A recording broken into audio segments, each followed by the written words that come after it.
Hello, hello, hello, everyone. Welcome. This is today's consciousness conversation, and I'm very excited to be here and talk about this topic today. And today we're going to be talking about emotional survival mode and what that is and what you can do to overcome it and why you would want to, really. And I'm actually going to be expanding on this topic on June 23rd, Friday, June 23rd. I'm actually going to be as part of the Activating Light Leadership Academy. I'm really, really excited about it. I'll be putting more information in my links as I get more information. So this is all something that's just developed in the last week, and I'm really excited about it. It'll be a 2-hour talk in this academy where there's going to be over 30 speakers. So there should be something for everyone. So please save the date. Save the date. This academy is going to go from the 22nd to the 24th, and I'm actually going to be speaking that Friday night at 7 p.m. on the 23rd. So I'm really excited to be a part of these beautiful, like-minded people in this light leaders is what they're called. So very excited about that. So today I wanted to talk about in our consciousness conversation about what being in survival is about. So thank you everyone for being here. Whether you're on Facebook, please give me a heart so that we can generate more content and more reach organically. And thank you for those of you who are showing up on YouTube. Thank you, thank you, thank you. Please like and subscribe. I truly appreciate all the support, all the support. But emotional survival, for some of us, it took a long time to realize what it was and how it was impacting us. Emotional survival is where you are feeling your way through life and how to keep yourself safe. And this survival mode really arises from the need to stay safe and stable. Sorry, can't speak. Yeah, you've been in either an abusive situation or a narcissistic situation, someplace where your emotions were not being met, your emotions were not even being identified, right? Allowed in many cases. And so there were ways in which you absolutely learned how to kind of navigate your environment, right? And so some of the ways this has impacted you, so whether it was, physical abuse, mental abuse, emotional abuse, sexual abuse, whether it was narcissistic parent, narcissistic caregiver, maybe for some of you, it's just the whole narcissistic relationship now, and you're starting these ways to keep yourself safe and stable are just something you're recognizing has happened more recently, right? So however you came to this, you find it's hard to get things done on time. You find it hard that you're always feeling like you're in catch-up mode, like you're always catching up, you're always behind the 8 ball, you're always late, you're always not making the deadline, right? And it can be all areas of your life. It could be work, right? But it also could be things like not getting married, not having a baby, not getting the career, not getting the certification, not getting the diploma, like whatever it is you feel like you didn't hit that mark, right? And a lot of those marks really are societal. A lot of those marks are family expectation, right? And so when you are not emotionally invested in, you don't feel the love, you don't feel the ability to be yourself, be your authentic version. Like you're always trying to be what everybody else thinks you should be, right? This is the effect of it, right? The effect of it is I can't get there. I can't get it done. I can't do it how I'm supposed to, right? When you're carrying the hurt, when you're carrying the trauma of whatever it is, right, for you individually, it's going to be something for everyone differently for everyone, right? But it's sitting on your heart or it's weighing on your shoulder, right? It's that thing that no matter what you do, you can't seem to get out from underneath it. And for some of you, it keeps you in this hyper vigilance or hyper awareness, right? So for many of you, there's the anxiety, the depression. It results in kind of all of this nervous system, right? Your sympathetic nervous system not being able to ever calm down because you're always in this fight or flight mode, right? Because you've learned that the person or the situation that's not allowing you, right, to feel safe, to be emotionally contained or I don't want to say coddled, but that was kind of the word I was getting, right? But you basically you don't have permission to express your emotions in a safe environment, right? So you're in this say unsafe place. You're feeling like you've always got to be in fight or flight, right? Taking care of yourself, making sure you're safe in whatever way that is. And so this hyper awareness, this hyper vigilance, right? It keeps you like taking care of things before it happens, or being like always anticipating what other people need, always anticipating, the way things could go. You're always having a plan B. You're always making sure there's a contingency plan, right? And again, this goes back to something had made you feel unsafe, where you had to make sure that you were always going, being, doing, taking care of, right? Everyone else, all the situations, all the things, right? So you weren't able to figure out who you were, figure out what you like, be able to have the time to really dig into anything, whether it was a hobby or an interest. You were always kind of shelving your stuff, right? Because if you're not taking care of everybody else, if you're not being and doing for everybody else, right? If you're not in this survival mode, you won't survive. I mean, that's kind of how this is the thinking behind the thinking, right? If I'm not making sure that everybody around me is okay, then I'm not going to be okay. And that becomes a problem. That becomes a problem when you're always in this constant state of awareness, this constant state of being and doing. So you do get exhausted. You do suffer bouts of depression, bouts of isolation, bouts of loneliness, right? And so this is why it's so important for you to start to recognize, and especially if you're seeing this, right? Whether you're here on the replay or live, welcome, Darlene, welcome Zuda, welcome Ariana, the beautiful Aries Empress, welcome. If you're feeling like, oh, wait a minute, that's me, or oh, that's been me, or oh, that's me, in this new situation I'm in, whatever stage you're in, right?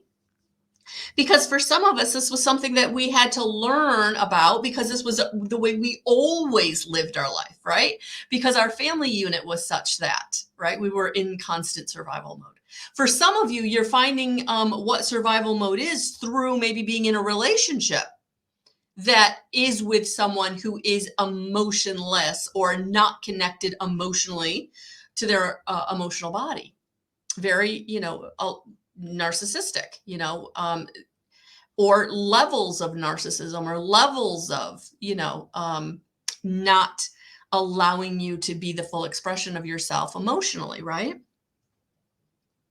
And if this happens over a long period of time, If you're shut down emotionally by the people or situations around you, right? This is going to cause you to kind of need ways in which to feel better. And that's where we get into addiction. That's where we get into overspending. That's where we get into self-harm. All the things that are trying to alleviate or release that valve, that pressure valve of hurt, right? And trauma. And so this is so important for you to start to like recognize if this is, you're starting to identify with any of this stuff because, are you in survival mode? Have you been in survival mode, right?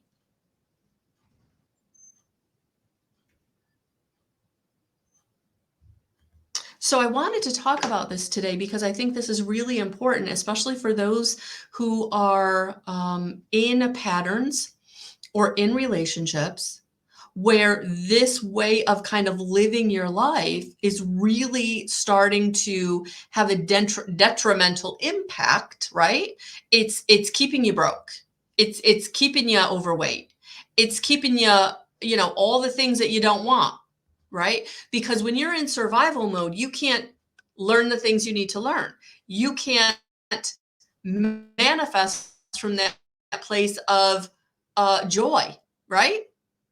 Because when we talk about manifestation, we talk about, okay, you have to have the feeling to match the desire. But if you're someone that's in survival mode all the time, how do you get into those higher frequencies of love and compassion and joy and gratitude and empowered, right? How do you do that? How do you do that? Because you're always sad, you're always depressed, you're always not feeling good, you're always afraid. You're always afraid. And why wouldn't you be afraid? Because if you're in situations with people who don't make you feel safe and stable, right? If you're in situations that are abusive, physically, verbally, emotionally, mentally, energetically, right? How can you get into those higher states of consciousness? How can you get into being able to manifest a way out, right? How can you manifest the money you need to leave? How can you manifest the right people to come in and say, we can help? When you're not feeling good, when you're always feeling like you're in despair, you're on the bottom of the barrel and there's no way out of that barrel.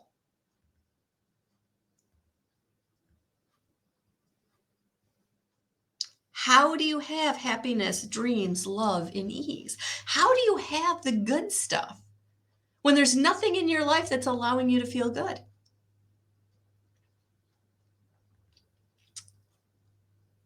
So this is why we have to start to identify, is this why I can't manifest? Is this why I can't seem to get what I want? I can't get the job, or when I get the job, I can't keep the job?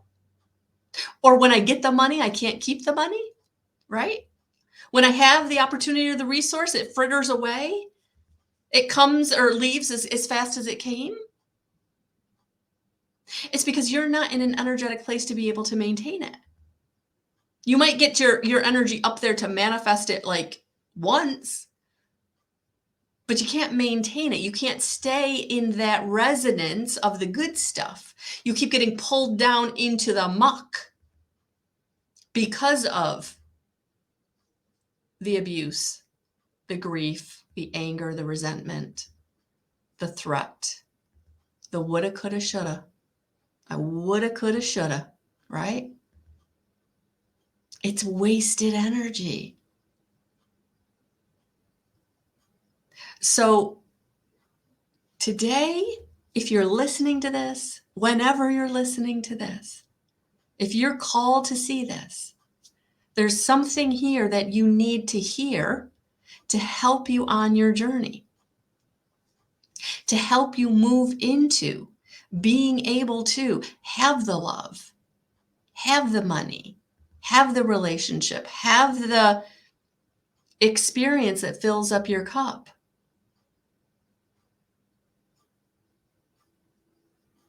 Not to be living in constant fear. Not to be living in constant fear of, are they going to be in a good mood when they get home? Are they going to blame me no matter what? Is there going to be enough money?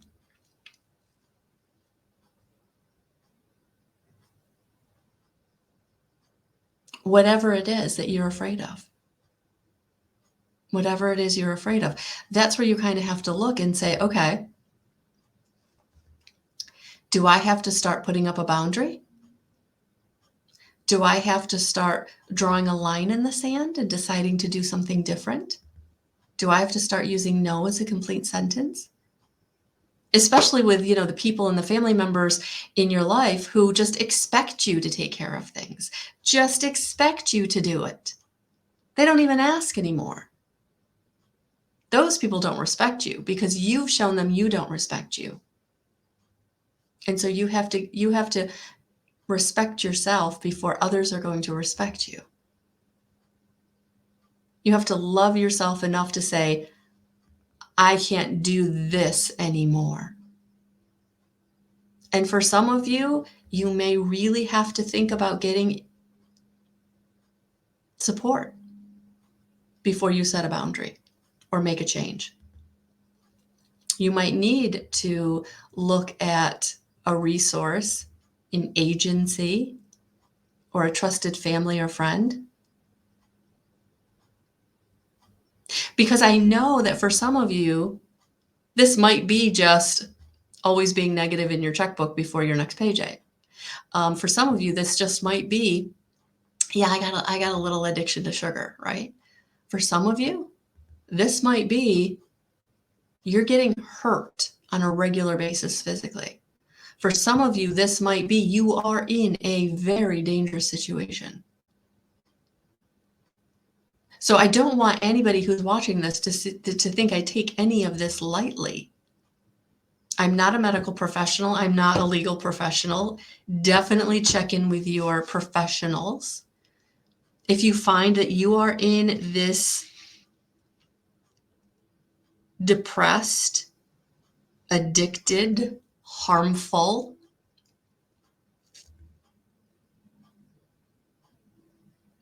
or you're with someone that's like that, right? Being in survival mode, in whatever form it looks for you. I mean, for some of you, it is just anticipating other people's needs and just being late on and not on time all the time, right? That's a form of it. But for some of you, the survival mode you're in is life and death survival mode. That one more hit or one more trip down the stairs could be permanent damage.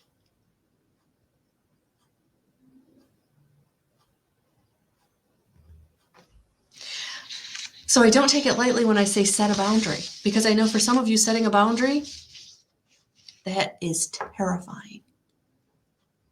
Saying no is terrifying. That's why it's called survival mode. Surviving, not just emotionally, not just physically, mentally, spiritually, energetically, surviving, living, right? To stay living, because you're here as a beautiful soul to contribute your energy, to contribute your heart, to contribute who you are, and that is needed. Your kindness, your love, that is needed. And so for many of you, the way in which that you're keeping yourself safe is because of your clairsentience, because you can feel the energy and you can feel when it's not good, and you can feel when you're in danger, and you can feel when you got to get out of the way or when you got to move, right? This clairsentience, this ability to feel the energy, that is a beautiful gift. And you've probably never thought of it as a beautiful gift because it was the way in which you just kept yourself safe. It became like just part of one of your other senses, right? But it's actually a clairsentience, being able to feel energy, right? And when you really start to trust and act on that, which you probably have for a very long time, especially if this is a situation that's been going on for a very long time. And what happens is when you start to develop one of your other senses, the other spirit senses start to come in. And so if you're someone that has really trusted your clairsentience, your knowingness, right? Your feeling, then you probably also have the claircognizance or the clear knowing, right? Or maybe it's the clairaudience, your hearing. Or your clairvoyance, your third eye opening. And it's okay to start trusting and acting on those senses also. Because when you're in connection to spirit, you're raising your vibration up to meet them as they come down to meet you, right? That's where you start to be able to start to what I call live in alignment. Because now you can trust and act on what they're bringing you. The intuition, the knowingness, the claircognizance, the knowingness, or the hearing, right? Or the clairvoyance, the third eye seeing. So this survival mode, when you really start to move out of it and you start to understand what it is and why you have been living your life this way, right? And when you start to take the steps to set the boundaries and use no as a complete sentence, there will be situations where there will be people that won't accept that. They won't accept you saying no. They won't accept you changing and taking back your power. You're empowering yourself, right? And that's okay. Those people probably just need to move on down the road. So unfortunately, for some of you, this may be the relationship. So it will be a little bit of a heartbreak, because no matter how bad someone is to you, especially, I can't say especially, I can say whether it's family, a parent, or whether it's relationship, partner, it's still, there's a heartbreak there. There's a grieving process. So I don't want you to think like this is going to, you're just going to say no and set a boundary and it's magically going to be okay. You still have to grieve that loss, because whether it's a parent or a relationship, like there was an expectation that that relationship would continue. You would have a relationship with that person.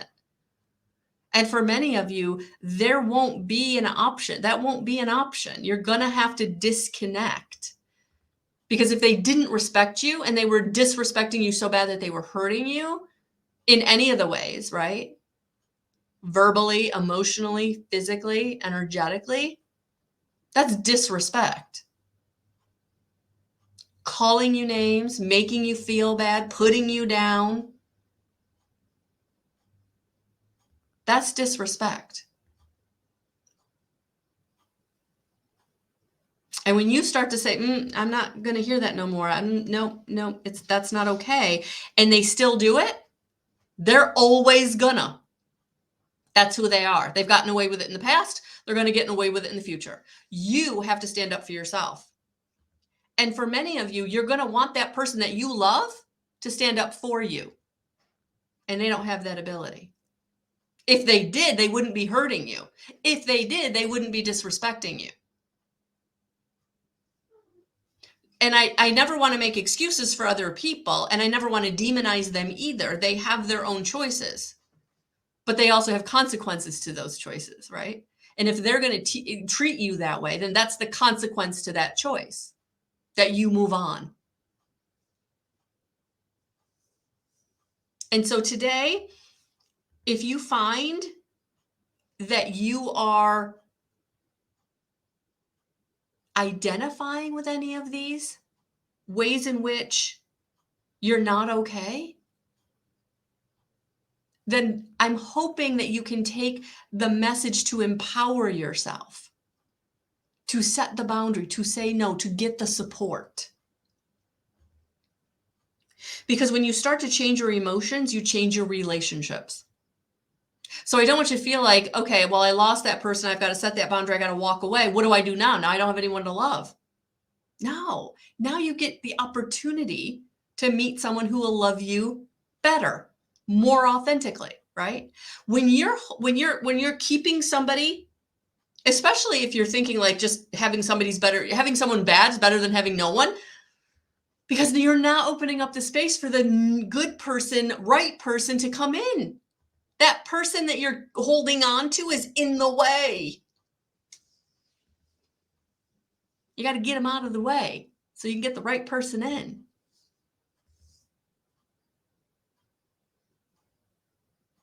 Change your thoughts. Change how you think. If you're thinking you deserve this, you don't. If you're thinking that it's your own fault, it's not. You have to think about how you're thinking. Are you making excuses for that person?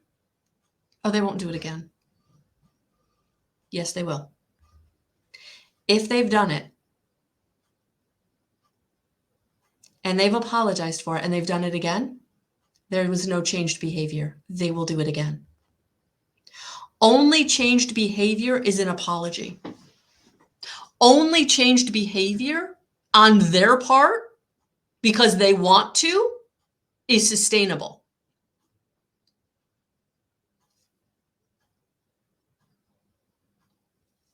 If they're apologizing and they keep repeating it, they don't love you, they don't respect you. They're getting what they want and they're continuing. And they're continuing.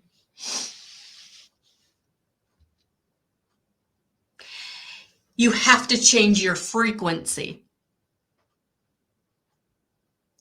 Where you're resonating is down in the lower frequencies: fear, anger, resentment, grief, betrayal, abandonment. And you're resonating right now with someone who's resonating with that stuff. But you can resonate out of it. You can resonate into love and compassion and joy and start to manifest who you want in your life, what you want in your life. But not if you hold on to a relationship or a situation that isn't serving you. And if you're just holding on to a situation because you don't want to be alone, you're not allowing yourself the space to draw in what you do want. So if you really want to make a change, you have to set the boundary. You have to use no as a complete sentence. And the big, big key here is getting into gratitude for what you do have and what you do want. Because gratitude will help you to move that resonance faster. Especially until you can heal those parts of yourself that are resonating right now with the person or situation that isn't serving you. So the abandonment, the grief, the resentment, the betrayal, the powerlessness, the unworthiness, whatever you're resonating with, whatever the trauma is that you're holding on to physically, emotionally, mentally, spiritually. You can heal those things, and that takes time. But if you want to jumpstart that movement so you can start really drawing to you what it is you do want, get into gratitude. Get into gratitude. Thank you, Lindsay. Thank you. 21 days, 10 things every day you're grateful for. Even if you're not in survival mode, although at this point, if you're not, you probably aren't watching this anymore. But gratitude, no matter what you're wanting to manifest, can be the fuel in the manifesting. So, thank you, thank you, thank you. And if you want more on this topic, I'm recording this on June 8th and on June 23rd, Friday night at 7 p.m. I will actually be in the Activating Light Leaders Academy giving a 2-hour talk on this subject. And so that's going to be, I believe there's over 30 people signed up for the 3-day event. It's free. I'll have more information coming, but I hope you'll join me there as well. All right, everyone, have a beautiful rest of your day. If you have any questions, please feel free to leave a comment either on my YouTube or on the Facebook post. And if you want any more information about how to raise your vibrational frequency, please go to my website, guidance311.com, where we can work together one-on-one through IET sessions or readings. All right, guys, have a beautiful rest of your day. Namaste. Thank you.